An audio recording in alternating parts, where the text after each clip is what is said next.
What's up, guys? This is a special edition of the Word on the Street podcast, and I thank you all for tuning in because we've got some breaking news for those of you in the MMA world who are still in denial about why Jon Jones turned down the super fight with Chael Sonnen at UFC 151.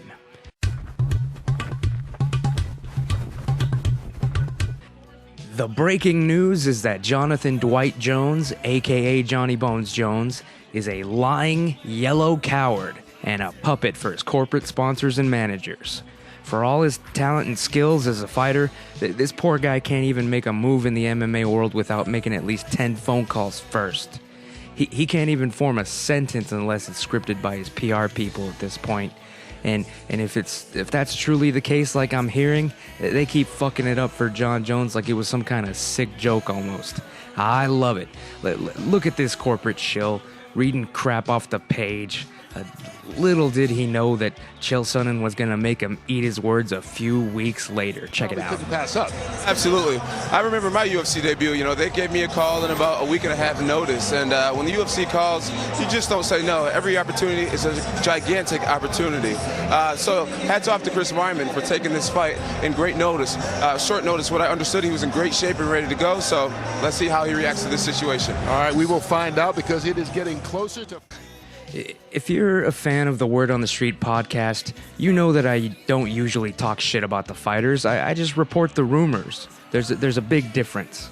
But Jon Jones, he blocked me on Twitter. So now it's on like Donkey Kong. And I'll be damned if you ever see me wearing my Nike Puma jumpsuit anytime soon. That's wrong. You could have fought that night, Jon Jones, and you would have been a hero, sponsored by Nike, sponsored by the UFC. Your shirts would have flew off the rack. Are people going to buy your merchandise now? I don't think so. I want to see the first person that walks down the street with a Jon Jones Nike shirt. I want to see the first person with my own two eyes, with this vision that comes out of my body with that shirt. I want to see it to believe it.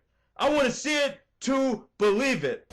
I personally was counting on making enough money betting on the UFC 151 fights to cover my rent.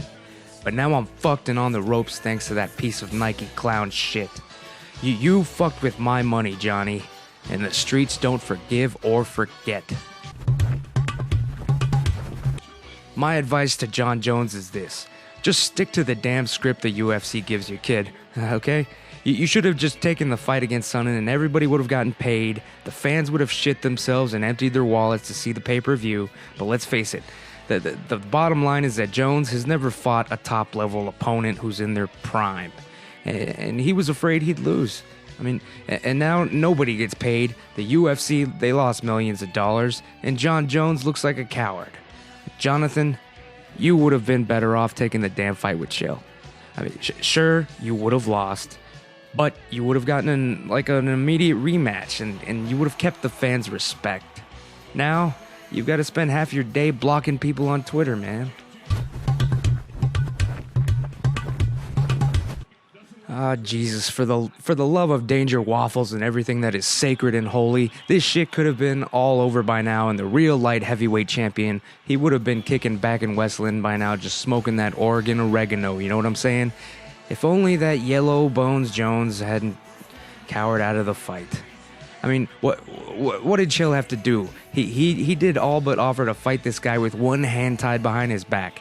He wasn't training, and it would have been his first UFC fight in a new weight class against a damn champion with a 10-year and 10-inch reach advantage. Hell, word on the street is that Jon Jones even turned down a fight with Bob Sapp because it was too short notice.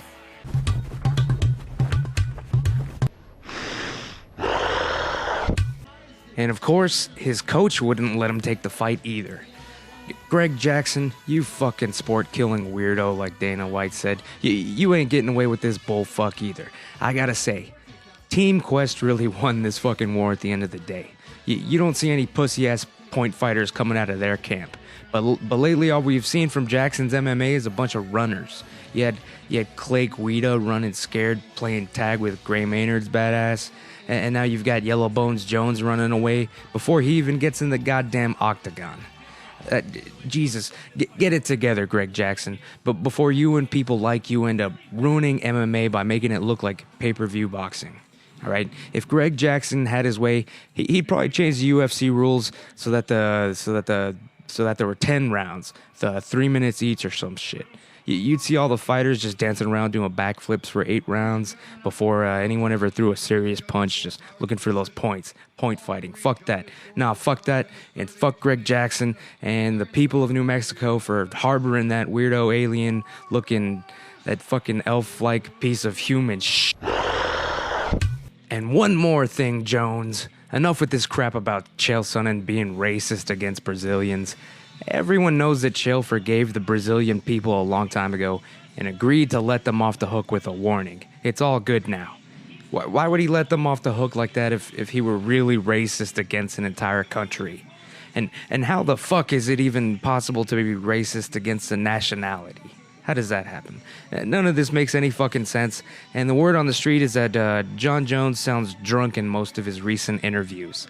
He sounds like he's slurring his words and he's making up bullshit about Sonnen's fight record, getting it all wrong, like he's confused and smoking crack or something. I'd play some samples right now, except for fuck that guy. And we're all out of time on this show today anyway. Tune in next time because I'm going to reveal all sorts of shit like Jose Aldo's broken foot, UFC groupie testimonials, and we'll get to the bottom of this Iowa conspiracy that Chael Sonnen cryptically mentioned on Twitter. And by the way, follow the Aunt Jimmy Show on Twitter and visit Watts Podcast, WOTS Podcast, Word on the Street Podcast.com to know when the next episode drops. Thanks.